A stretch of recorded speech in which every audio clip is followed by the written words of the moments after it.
తెలిసేనా, నువ్వు సాధించిన సంతోషానికి అర్థం తెలిసేనా.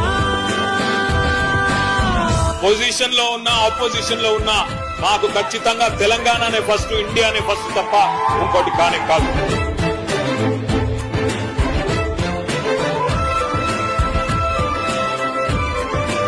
జై తెలంగాణ, జై కేసీఆర్.